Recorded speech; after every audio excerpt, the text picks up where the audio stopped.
This is really cool. How much were you looking to get out of it? $55,000? It is really cool, but I have my doubts. How you doing?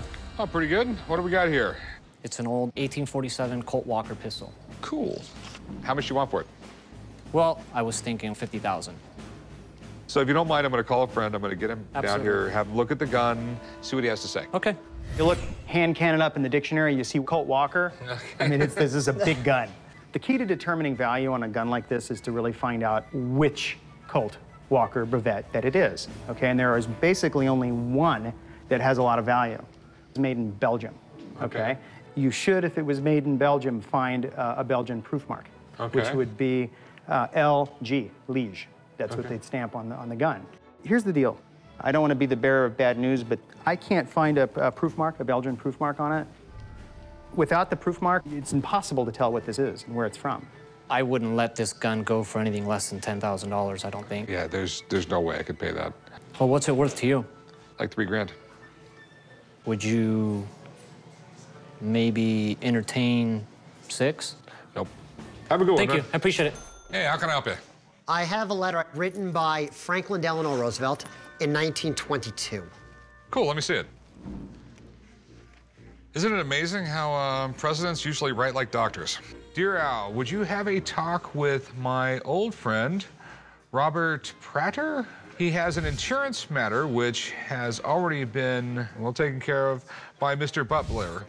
Scribble, scribble, Franklin D. Roosevelt. Yeah, so basically it's a letter he's writing to some guy named Al, hoping he takes care of some insurance matters. Yes. Okay. So, how much you want to get out of it? 15,000. 15,000. Do you mind if I have someone look at it? I have a friend, she deals in documents like this. Okay, great. All right, so whip out the apparatus. Here, what I have is essentially a dossier of different secretaries who signed FDR's name over the years. You can see how many different secretaries there were.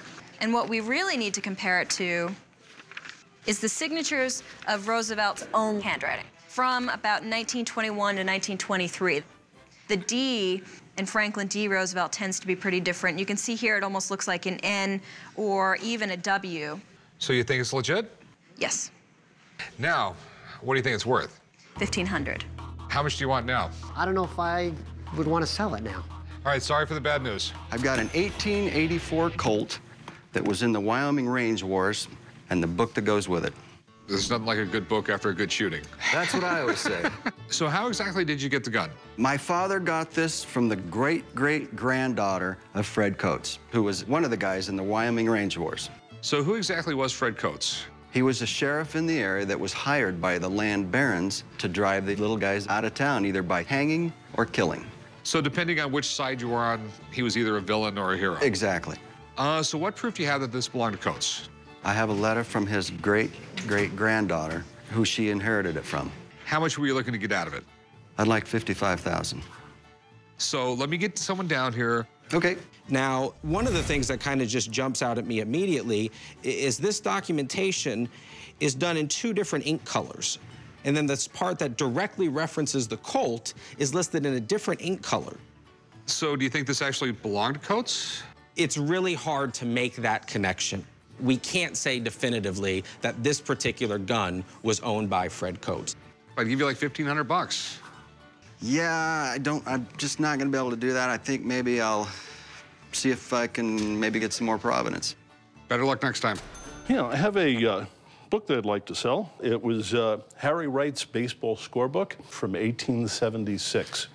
Okay. Harry Wright was one of the innovators in baseball, organized, managed, and played center field for Red Sox, pretty much the first professional baseball team. 1876, it was the Red Stockings. Red Sockings, true. How much do you want for it? Well, I'm thinking in the $5,000 range. Do you mind if I have someone look at it? Is it a Harry Wright book? Well, we'll know for sure because on all of Harry Wright's books I've seen, he signed it as a scorer. Yeah, right here on the bottom, there's a section, we have scorer. Now on this page right here, it's blank as well as this one. On this one, we do have a scorer, Arlo. It's kind of tough to read, but it's definitely not Harry Wright's signature there. Okay. You're looking at maybe 500 bucks, 1,000. I mean, do you still want to sell it once? I still want to sell it. How about 400? How about 8? How about 400? How about 8? Realistically, I could give you $500 for it. Okay. I've got a custom motorcycle I want you to take a look at. I got a back lot over there. You want to bring it around? Yeah, sure. All right, I'll meet you back. All right, thanks.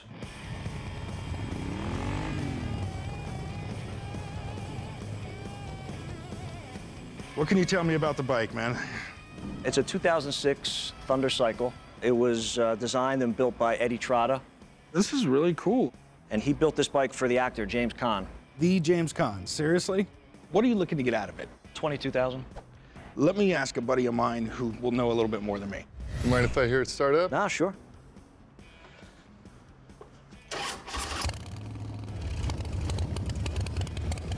Wow, it's nice.